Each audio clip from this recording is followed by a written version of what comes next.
বাংলা ফুলের আজকের ফুল নিহত ফায়ার ফাইটার সোহানুজ্জামান নয়ন। গ্রামের বাড়ি রংপুর বিভাগের মিঠাপুকুর থানার পটপনিয়া গ্রামে। বাবা মায়ের দুই সন্তানের একমাত্র ছেলে সন্তান নয়ন।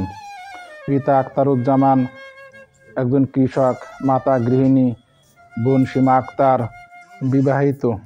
এই গ্রামের কাদামাটিতেই বেড়ে ওঠা নয়নের।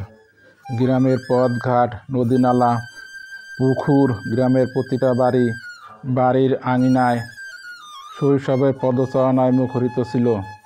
বাবা মায়ের পরম আদরের ছেলে সোহানুজ্জামান নয়ন পাড়া প্রতিবেশীর কাছে তেমনই ছিল সুপাত্র হিসাবে। বাবা মায়ের ইচ্ছা ছিল ছেলে সরকারি চাকরি করবে। ইচ্ছা পূরণ হলো তার। অনেক ত্যাগ তিতিক্ষার পর ছেলের চাকরি হলো সরকারি বাংলাদেশ ফায়ার সার্ভিস সিভিল ডিফেন্সে।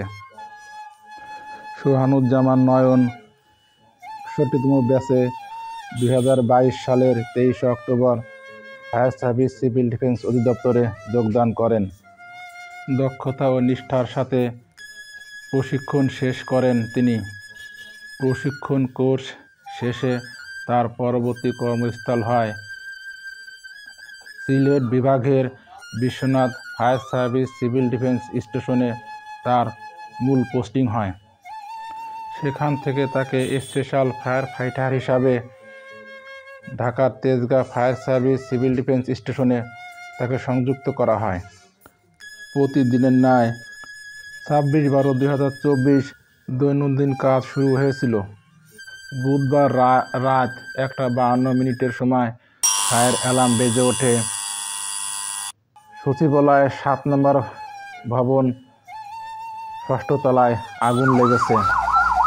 দ্রুত ঘটনাস্থলে ছুটে যায় ফায়ার সার্ভিস। ১টা ৫৪ সময় কাজ শুরু করেন তারা।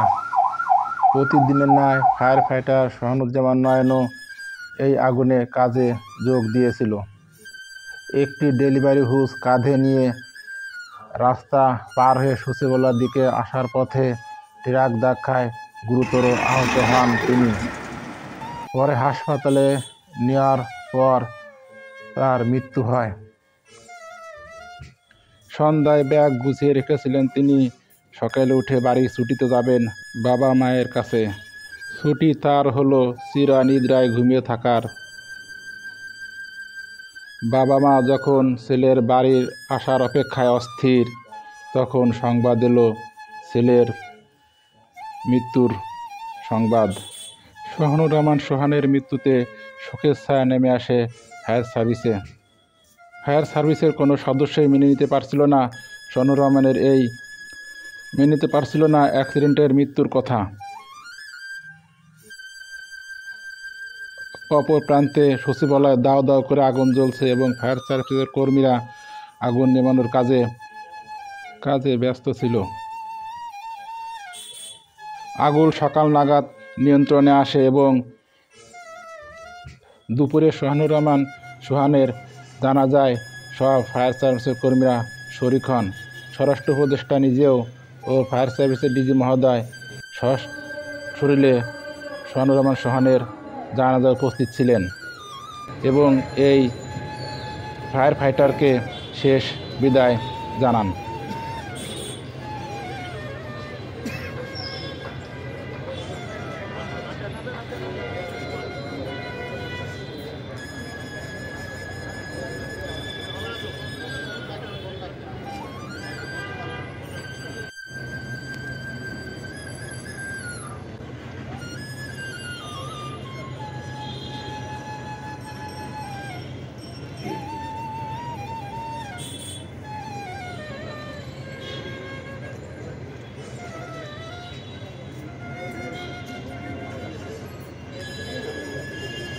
শহীদ সোহানের কফি নিয়ে শ্রদ্ধা জানালেন ফুলের তোড়া দিয়ে মাননীয় স্বরাষ্ট্র উপদেষ্টা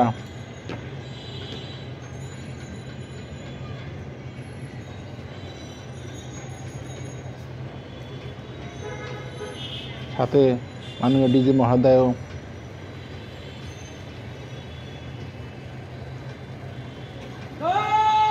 এবং তাকে স্যালুট দিলেন।